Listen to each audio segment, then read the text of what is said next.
नमस्कार मित्रों, आप देख रहे हैं यूपी किरण न्यूज खबर। जनपद अयोध्या से केंद्रीय शिक्षा मंत्री धर्मेंद्र प्रधान के इस्तीफे को लेकर बोले कांग्रेस के जिला अध्यक्ष चेत नारायण सुनते हैं क्या कह रहे हैं। बच्चों के आंदोलन रहते हुए आप इसको किस नज़रिए से देखते हैं?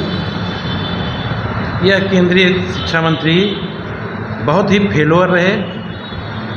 सबसे बड़ा इसका घटियापन ये था कि जो शिक्षा बजट होता है पूरे दुनिया में, अमेरिका जैसे देश जो डेवलप कंट्री है, विकसित देश है, वहाँ पर भी चिकित्सा, शिक्षा, सुरक्षा तीन जो है गवर्नमेंट के हाथ में रहते हैं, बाकी प्राइवेट सेक्टर में दे दिए जाते हैं। लेकिन हमारे माननीय मंत्री जी शिक्षा का बजट ही कम करते जा रहे थे। जब देश में बच्चे नौनिहाल हमारे जब पढ़े लिखेंगे नहीं, देश कैसे आगे बढ़ेगा।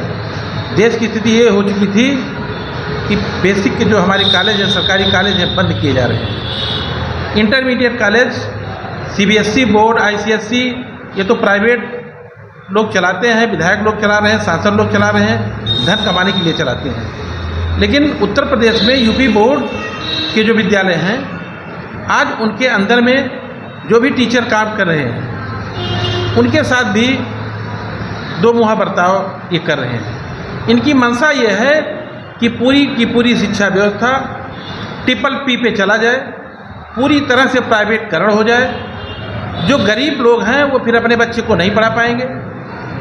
जैसे दिल्ली के अंदर में एक दुधमुहे बच्चे को उसका नाम लिखाने के लिए 3 लाख 4 लाख रुपए डोनेशन देते हैं। कोई माँ बाप फीस देने की स्थिति में कैसे डोनेशन देगा। लेकिन ये इतना क्रूर शिक्षा मंत्री थे, इनकी हरकत यही नहीं रुकी।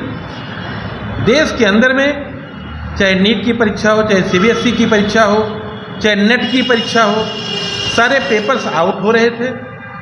जिन बच्चे को आना चाहिए, जो मेरिटोरियस है, वह बच्चा जब रिजल्ट देखता है हताश हो जाता है, निराश हो जाता है, माँ बाप के सामने जा नहीं पाता और आत्महत्या कर लेता था।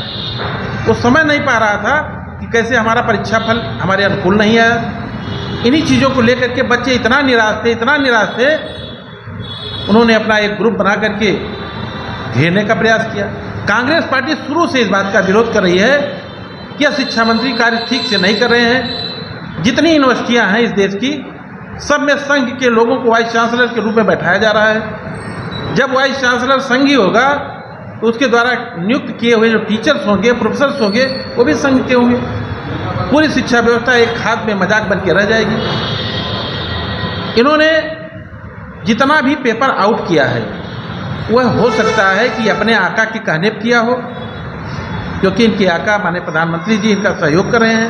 अन्यथा प्रधानमंत्री जी को जाके कहना चाहिए था बच्चों के बीच में कि अगर इनकी गलती है तो मैं जांच कराऊंगा, और इनको हटा करके दूसरे मंत्रालय में कर देते, दूसरा कोई योग्य शिक्षा मंत्री ला के बैठा देते, अच्छा कार्य चलता। लेकिन जब हमारे राहुल गांधी जी बच्चों के समर्थन में सड़क पर उतरे तो बच्चों में जोश आया, उनके अंदर उनका पौरुष जागा, उनको ये विश्वास हो गया कि बिना शिक्षा मंत्री को हटाए हम नहीं हटेंगे।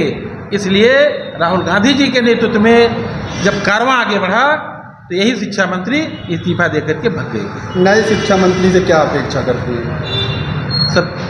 सब चट्टे बट्टे हैं, संघ के हैं। संघ का जो मिशन है उसी मिशन पर ये भी लगेंगे। भाई, इस देश के अंदर में शिक्षा बहुत ही पवित्र होनी चाहिए। पूरे दुनिया में शिक्षा के साथ मजाक नहीं किया जाता है। तो क्या आपको लगता है कि जिस ढर्रे पे अब तक चल रहा था उसी ढर्रे पे चलेगी? हो सकता है उससे बुरे ढर्रे पे रह जाए, ये भी हो सकता है। जब तक कोई देखिए कुछ विभाग ऐसे होते हैं जहाँ पर मनीषी बैठाना चाहिए। इस देश का कोई मनीषी, कोई शिक्षाविद, कोई कुलपति किसी को ला करके शिक्षा मंत्री बनावें तो उसके जो विचार आएंगे वो राष्ट्र हित में होंगे, बच्चों के हित में होंगे, और जो हमारे प्रोफेसर्स हैं, टीचर्स हैं, उनके हित में होंगे। लेकिन जो व्यक्ति जिसको पता नहीं है, उसे क्या उम्मीद की जाए।